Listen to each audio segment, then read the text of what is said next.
Bonjour, vous êtes bien installés? Alors c'est parti pour la suite de Sweet Sixteen.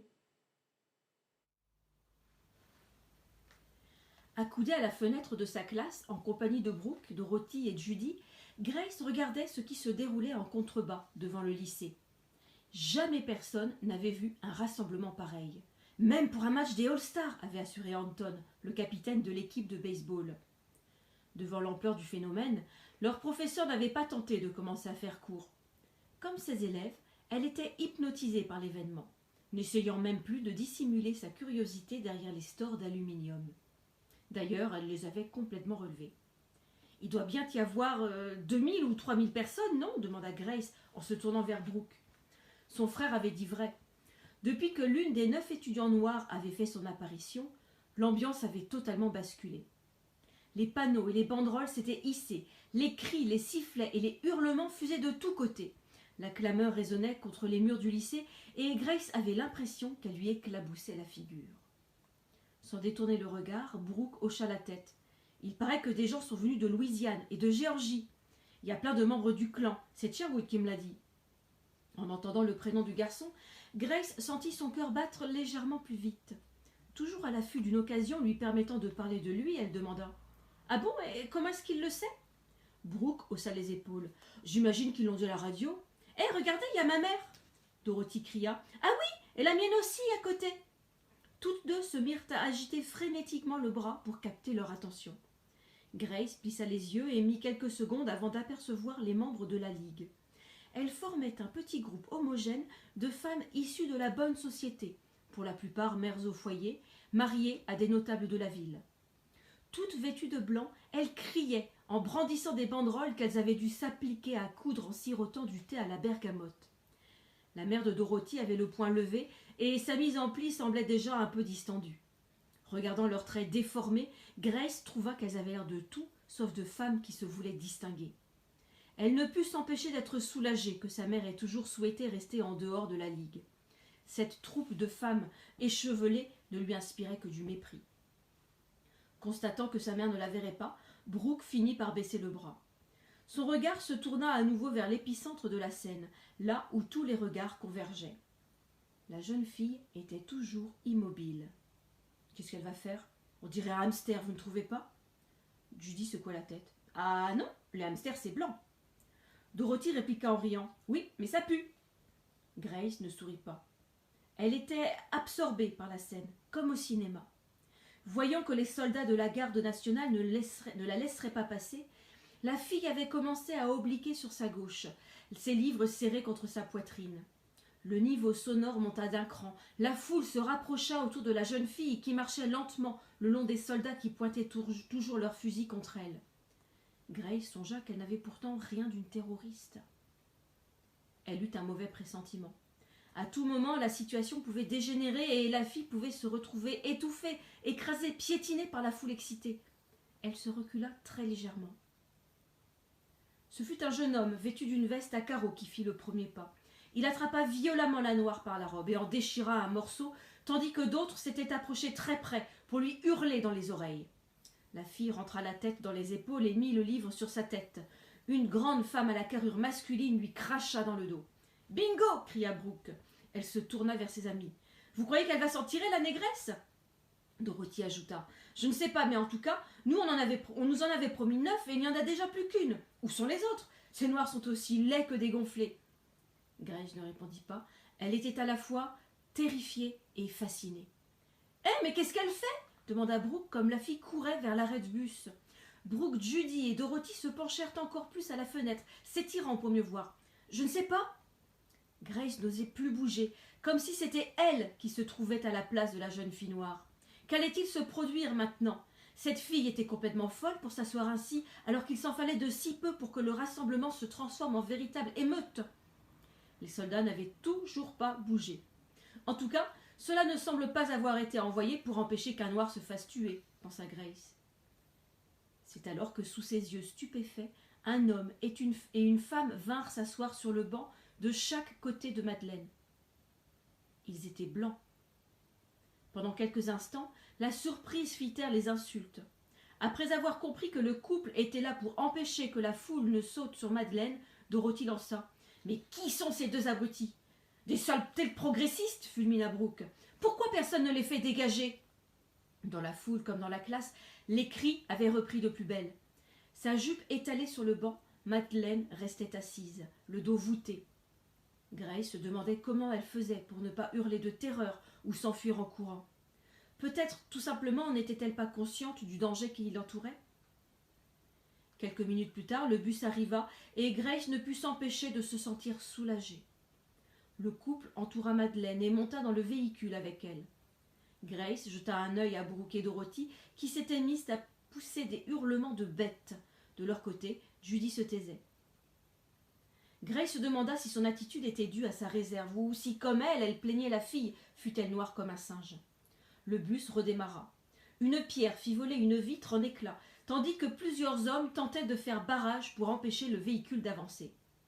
Dans la classe, un garçon leva le poing en signe de victoire. « Ségrégation hier, ségrégation demain! Pas de nègres avec les blancs !» Grace grimpa les marches du double escalier de pierre. Après l'échec de leur entrée, une dizaine de jours plus tôt, les 9 étudiants noirs ne s'étaient plus remontrés, et Grace pensait que sa vie n'allait pas tarder à reprendre un cours tout à fait normal. Il restait bien la garde en faction et quelques groupes ségrégationnistes devant le lycée, mais ils étaient de moins en moins nombreux.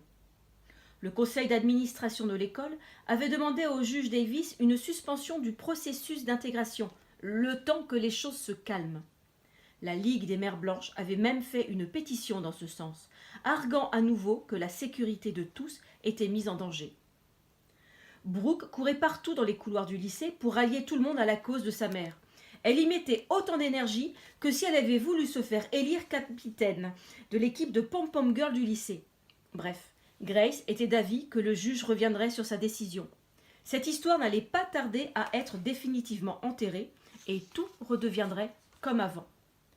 Dès qu'elle eut pénétré dans l'enceinte du lycée, Grace inspecta rapidement le hall. Comme tous les matins, ses yeux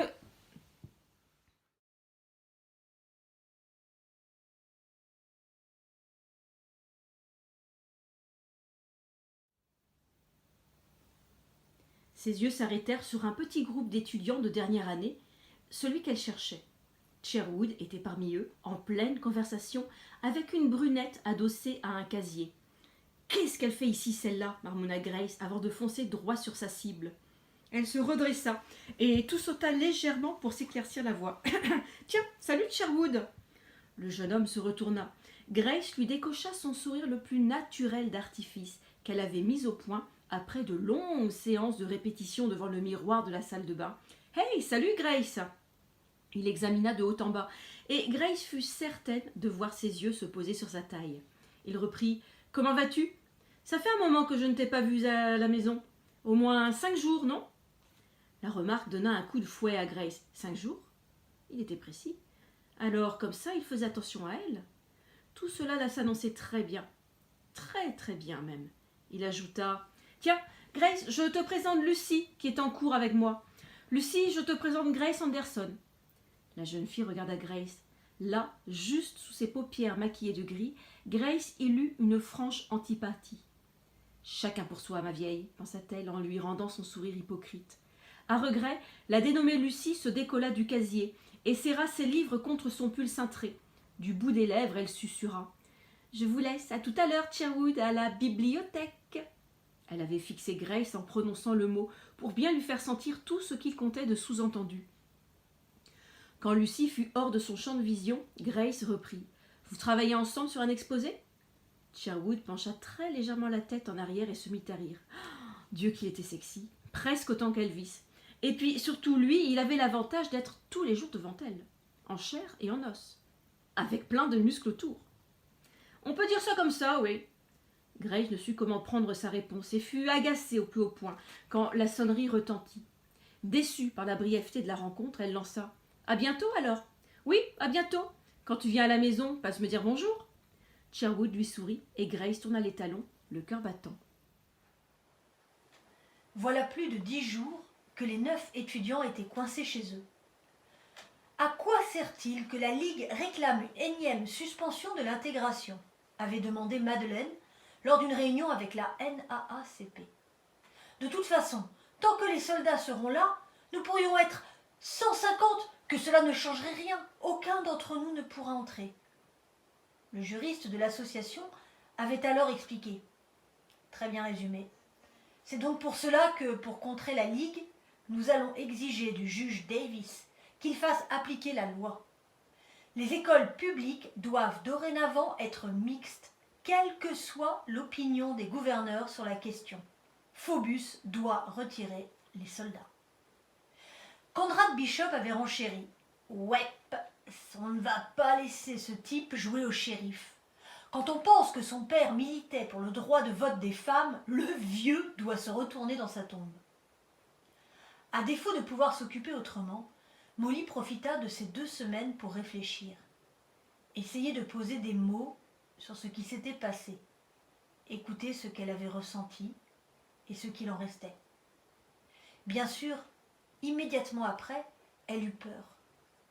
Elle eut du mal à trouver le sommeil, imaginant ce qui se serait passé si elle avait trébuché dans la ruelle. Maxine Tate soutenait qu'il ne s'agissait à nouveau que d'intimidation, mais Molly commençait à franchement douter. Qu'est-ce qui lui garantissait qu'elle était sincère ? Pour faire avancer leur cause et faire parler de la NAACP, elle était peut-être prête à tout, y compris à risquer leur vie. Ensuite, Molly fut surprise. Elle savait que cette journée de rentrée allait être difficile, tout le monde le prédisait, et il aurait été stupide d'envisager le contraire. Les statistiques l'attestaient. 85% de la population était hostile au plan d'intégration. Mais tout de même, certains avaient parcouru des milliers de kilomètres uniquement pour s'opposer à ce que 9 noirs aient la possibilité d'étudier dans les mêmes conditions que les blancs. Par la suite, Molly ressentit une profonde déception qui la plongea dans une sorte d'asthénie physique et morale. Tant d'espoir avait été placé en ce 4 septembre. Or, l'échec avait été complet. Le gouverneur Phobus avait transformé l'essai. Aucun des étudiants n'avait pu mettre le pied au lycée central. Alors, depuis quelques jours, enfin, Molly sentait que la colère revenait, et avec elle, l'envie d'y retourner. Ils en avaient le droit, après tout. Après ces longues journées passées à se poser des questions, Molly était donc presque ravie de se retrouver à l'extérieur, aux côtés de ses 8 compagnons. Pourtant, la sortie n'avait rien d'une promenade de santé. Molly descendit de la berline, suivie de près par Madeleine et la petite Norma, puis de Sincerity, qui avait pris place à l'avant. Les 4 jeunes filles levèrent les yeux sur l'imposante bâtisse. Ce n'était pas la première fois que Molly passait devant les colonnes de la cour de district fédéral, mais jamais elle n'aurait cru qu'elle y serait un jour convoquée. À peine le groupe fut-il rassemblé qu'il fut encerclé par un essaim de journalistes frénétiques. Armés de papiers, stylos, micros et caméras, ils étaient partout, surexcités. Instantanément, les questions se mirent à fuser. Selon vous, le juge Davis va-t-il autoriser la poursuite de l'intégration ? Peut-il s'immiscer dans la gestion du gouverneur ? Que pensez-vous de l'action de Phobus ? Avez-vous envie de retourner au lycée ? Qu'est-ce qui vous a motivé à vous lancer dans une telle aventure ? Ne craignez-vous pas que pour votre vie et celle de votre famille, les choses deviennent un peu... Les flashs crépitaient. Les voix résonnaient à 180 degrés. Les hommes de la NAACP faisaient tout pour protéger les étudiants de la presse et de la foule rassemblée derrière, mais malgré tout, Molly se sentait oppressée. Elle jeta un œil inquiet à ses camarades. Madeleine avait du mal à respirer, et Sincerity semblait aussi à l'aise qu'un poisson lâché au beau milieu de Death Valley. Norma croisait ses bras devant son visage aux traits fins. Elle paraissait si fragile. Il n'y avait bien que Conrad Bishop qui avait l'air de garder son calme. Il faut dire que sa taille le plaçait un peu au-dessus de la mêlée. Molly se hissa sur la pointe des pieds pour respirer un peu d'air frais. Conformément aux consignes de Maxine Tate, elle ne répondit à aucune des sollicitations des journalistes. En silence, elle fixa son attention sur les portes de bois blond qui, au bout du couloir, s'ouvriraient sur le juge et sa décision. Au bout de quelques minutes, ils pénétrèrent enfin dans la salle d'audience. Maxine Tate avait été très claire. Pour qu'ils aient un espoir de franchir un jour les portes du lycée, les étudiants devraient certifier qu'ils ne s'étaient pas sentis en danger le jour de la rentrée. C'était leur seule chance de réussite. Molly sentit une goutte de sueur rouler le long de son épine dorsale. Si elle était appelée à la barre, arriverait-elle à le certifier ? Molly jeta un regard circulaire dans la salle d'audience. La pièce était beaucoup plus petite que ce qu'elle avait pu imaginer, avec des bancs impeccablement alignés de part et d'autre de l'allée centrale. La moquette paraissait coûteuse, et les visages des présidents des États-Unis s'alignaient contre le mur. Roosevelt, et son regard clair. Truman, derrière ses petites lunettes cerclées de gris. Eisenhower, et son crâne dégarni. Les flashs des journalistes se remirent à crépiter et Molly cligna des yeux. Derrière elle, Conrad Bishop lança « Vous croyez peut-être qu'on est des stars, hein ?» Goguenard, il désigna les journalistes. « Moi, je vous garantis que la seule chose qui les intéresse, c'est de savoir si on sera encore vivant à la fin de l'année. » Molly se demanda comment il faisait pour être aussi décontracté. Des officiers de police s'approchèrent pour conduire le groupe sur le côté de la salle d'où les étudiants assisteraient aux plaidoiries. Ils prirent place, en silence, alignés sous les lourds drapeaux de l'Arkansas. Molly fut impressionnée par la solennité de l'endroit. Visiblement, d'autres ne l'étaient pas. Quelque part dans la salle, une voix moqueuse s'éleva. « Pfff, quelle odeur! Quand prendra-t-on des dispositions pour ne pas en laisser entrer plus de 3 à la fois ?» Quelques secondes plus tard, la cour fit son entrée. Molly regarda le juge Ronald Davis prendre place derrière son immense pupitre. Elle avait tellement entendu parler de lui. Molly fut étonnée. Les gens n'étaient jamais tels qu'on les imaginait, et lui en premier. L'homme était terriblement petit, des cheveux noirs, séparés par une raie bien droite, encadraient son visage rond, peu expressif. Elle examina pendant quelques minutes. Lors du précédent jugement, il avait déjà tranché en leur faveur. Oserait-il le faire une seconde fois ? Les avocats des deux parties se rangèrent en ordre de bataille. L'audience allait pouvoir commencer.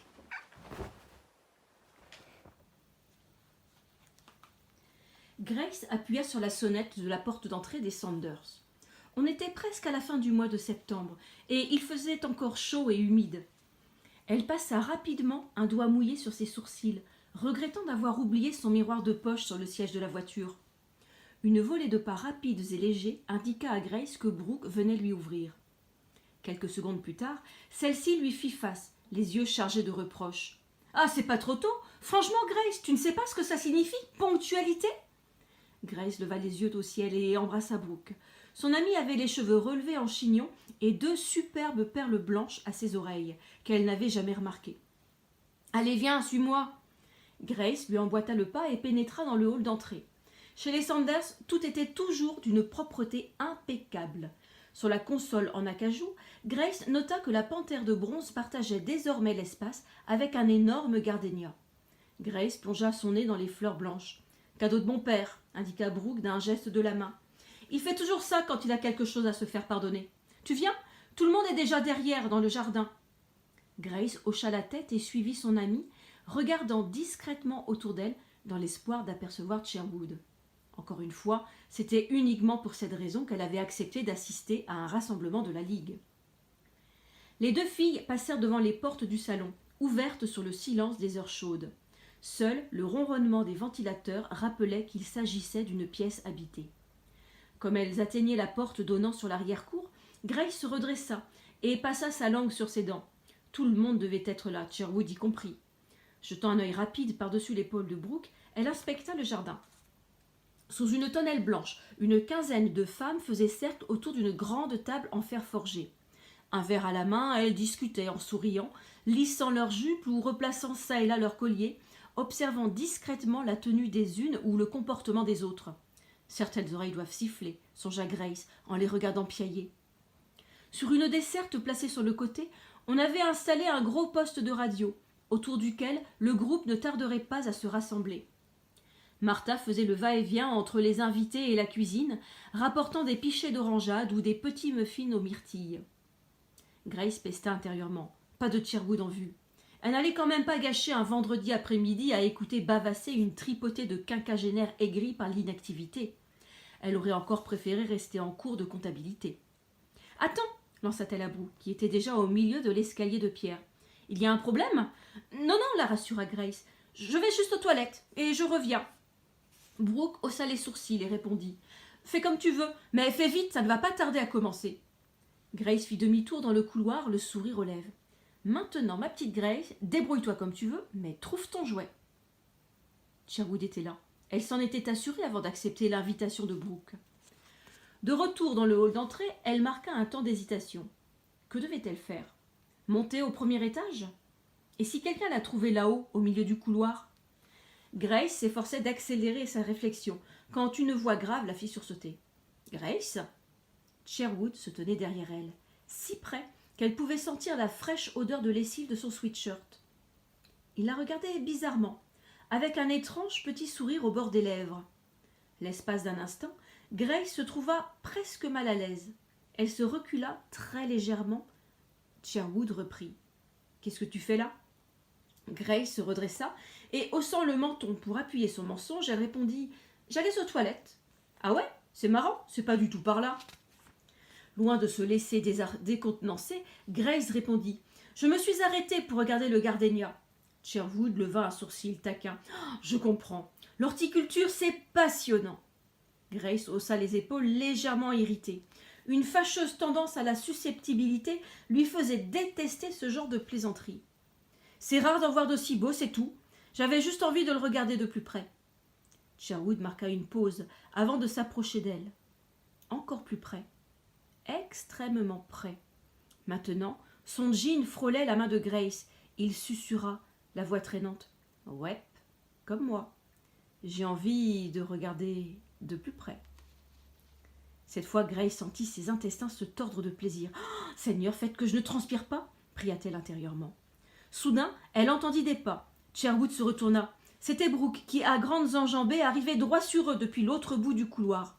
Elle leur jeta un regard suspicieux avant de marmonner. « Mais qu'est-ce que vous fabriquez tous les deux? Vous venez, oui ou non? On a déjà allumé la radio, ça commence !» Sherwood tapa dans le dos de Grace, qui sursauta, puis répondit « Oui, dépêchons-nous. Je suis impatient d'entendre le juge Davis botter le cul de ce troupeau de négros. »